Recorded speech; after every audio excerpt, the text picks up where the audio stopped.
새누리당 김무성 대표가 연일 화제입니다. 김 대표는 청년을 주제로 한 행보의 일환으로 지난 23일 월요일에는 신림동을 방문했고 25일 수요일에는 한양대학교에서 강연을 했습니다. 4.29 재보선을 앞두고 여당 입장에서는 상대적으로 지지 기반이 취약한 청년층을 공략하기 위한 행보로 풀이되고 있죠. 하지만 김 대표의 행보는 정작 청년들의 거센 항의에 부딪혔습니다. 김무성 대표의 도착에 맞춰서 정부 여당의 청년 정책을 비판하는 시위가 벌어지면서 오히려 청년들에게 된소리를 맞았기 때문인데요. 어떤 이유였을까요? 김무성 대표가 신림동 고시촌을 방문했을 때 피켓 시위자들 가운데 대표로 질의를 했던 분입니다. 임선재 씨를 연결해서 김무성 대표의 청년 무대에 대한 평가 들어봅니다. 임선재 씨 안녕하십니까? 네, 안녕하십니까? 네, 자 신림동 고시촌에서 김무성 대표 앞에서 피켓 시위를 하셨었는데요. 자, 신분이 어떻게 되시나요? 예, 저는 관악구 대학동에 청년센터 더 나은이라고 하는 청년 단체를 운영하고 있는 대표입니다. 예, 그러시군요. 직장도 있으시고. 자, 그런데 네. 신림동뿐만 아니라 김무성 대표가 찾아간 대학의 토크 콘서트 현장에서도 시위를 하셨다면서요? 네네. 예, 어쩌다가 또 현장까지 다 찾아가시게 되신 겁니까?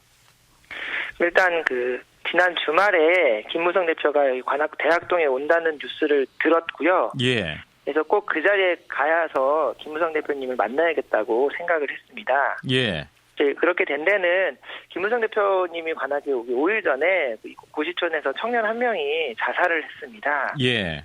그 이후인 19일에는 양천구에서 20대 청년이 자살을 했고요. 21일에는 4명의 청년이 동반 자살을 하기도 했습니다.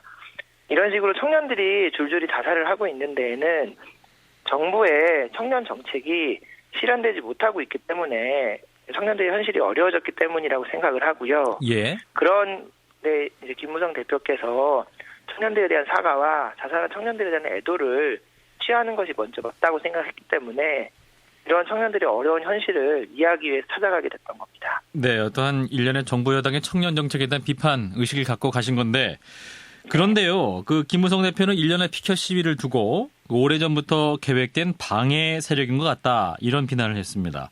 시위 문구도 현장에서 만든 게 아니라 인쇄해온 피켓들이 김 대표의 방문을 미리 예상하고 준비한 것이다. 뭐 이런 의혹인데요. 답변을 하신다면요? 네. 일단 피켓 동네 복사집에서 1시간 전에 제작을 할 수 있었고요. 예. 오래전부터 준비한 건 당연히 아니었고요. 언론에 이 청춘무대가 3일 전에야 알려졌습니다. 예. 3일 전에 알려진 행사를 저희가 어떻게 오래 준비할 수 있었겠습니까? 네. 더 그 얘기를 들으면 사실 저희가 화가 났던 건 피켓을 저희가 그날 들고 갔던 건 청년들이 현실을 보다 잘 보시라고 두 눈으로 잘 보시라고 들고 갔던 건데 그런 얘기 없이 손으로 쓴 건지 인쇄한 건지만 얘기하시는 게 더 화가 났습니다. 예. 김무성 대표의 청년들과의 만남 현장 이제 다 가보신 거 아니에요? 함께. 그죠? 네네. 그러면 보셨을 텐데 총평을 해주신다면?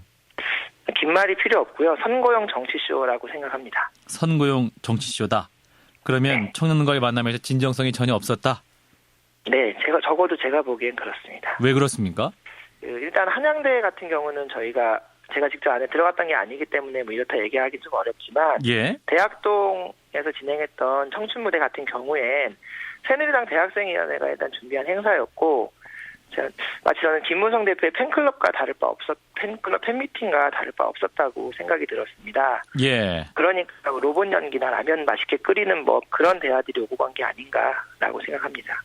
그런 얘기 외에 새누리당에서 얘기하고 싶은 그때 주거 그런 문제라든지 층간소음, 임대차 계약 이런 얘기들 하시긴 했지만 네.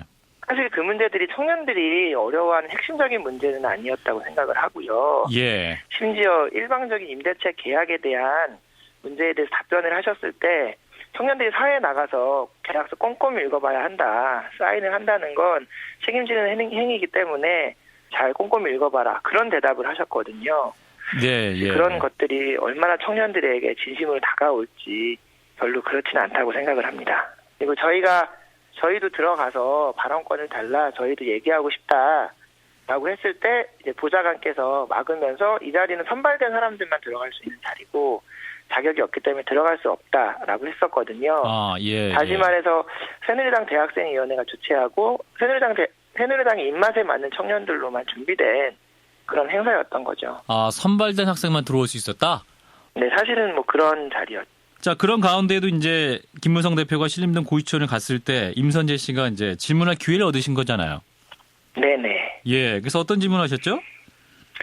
저는 이제 총 5가지의 질문들을 했었는데요. 예, 뭐 대표적으로는 그 3월 18일 날 자살했던 대학동 청년의 죽음에 대해서 예, 알고 계시는지, 청년들에게 사과해야 되는 건 아니신지를 먼저 여쭙고요. 예, 두 번째는 이 자리에 오늘 와서 이것저것 많은 것들을 하시겠다고 했는데 도대체 지난 2년 동안 왜 아무것도 안 하신 건지 그것에 대한 것도 여쭙고요. 예. 그래서 뭐 하겠다는 공약들이 많았는데 그 공약 왜 이행되고 있지 않은지, 그리고 그런 현실에 대한 청년들에게 사과해야 되는 거 아닌지, 주되게는 그런 것들을 여쭤봤습니다. 김무성 대표가 답변을 했습니까? 제 대답에 대한 답변은 제대로 하지 않으셨고요. 예, 오히려 저희한테 제가 와서 소란스럽게 떠드는 예의 없는 청년들이다 라는 이제 질책을 하시기도 했고요. 질문에 대한 답은 안 하시고 예의 없는 청년들이다. 네네. 예, 그 대답 들으시고 어떠셨어요? 사실 청년들이 이렇게 죽겠다고 와서 절규하고 있는데 그런 청년들에게 예의 없다고 얘기하는 것 자체가 저는 오히려 김무성 대표께서 청년들에게 예의를 갖추지 않는 모습이라고 생각이 들었고요. 예, 네, 그래서 제가 인터넷 기사에 어떤 네티즌이 댓글을 다셨던데, 물에 빠져서 살려달라고 하는 사람 보고 조용조용히 예의를 갖춰서 얘기해라 라고 하는 것과 다를 바 없는 그런 발언이셨다고 생각합니다. 예. 자, 요즘 이제 언론에 청년 세대를 두고 달관 세대다 이렇게 평가했던 언론도 있었습니다. 어떠세요? 당사자로서 생각하시기에? 돌아보면 누가 도대체 청년들을 이런 좌절에 빠뜨리게 했는가 돌아보면 결국에 청년들 스스로가 원해서 선택한 달관은 아니었다고 생각을 하고, 예, 기성세대가 만든 그런 상황이 3폰이 5폰이 나아가서 이젠 달관 세대니 하는 말을 붙였고, 또 그렇게 부르는 것이 한편으로는 분노스럽기도 하고요. 예. 그래서 더 이상 사실 이런 용어들이 청년들을 통칭해서 불려지지 않도록 청년들 스스로가 바꿔나가야 하지 않을까 그런 생각이 듭니다. 네, 자, 그렇다면 다시 김무성 대표를 만나시면 어떤 얘기하고 싶으세요? 김무성 대표님께서 정말 청년들의 현실을 모르시는 것 같아서 저희가 대신 청년들의 요구를 최근에 모으고 있습니다. 예, 예. 그래서 이제 일단은 대학동 저희 그 방문하셨던 곳을 중심으로 해서 청년들의 요구를 받고 있는데, 예. 어제 한 청년이 자기 친구는 생활이 너무도 어려워서 라면 하나를 3등분해서 3끼에 나눠 먹는다 이런 얘기를 하셨던 분이 있어요. 예. 이처럼 정말 어려운 청년들의 현실 잘 들려드리고 싶고요. 그래서 이런 청년들을 향해서 방해 세력, 정치물 세력 이렇게 매도하지 않으시고 청년들의 이야기를 잘 들어주셨으면 하는 마음입니다. 예, 청년의 현실에 대한 얘기를 구체적으로 좀 전달하고 싶다라는 말씀이네요. 네. 네, 여기까지 듣겠습니다. 고맙습니다. 네, 감사합니다. 네, 김무성 대표에게 피켓팅 시위를 했던 임선재 씨를 만나봤습니다.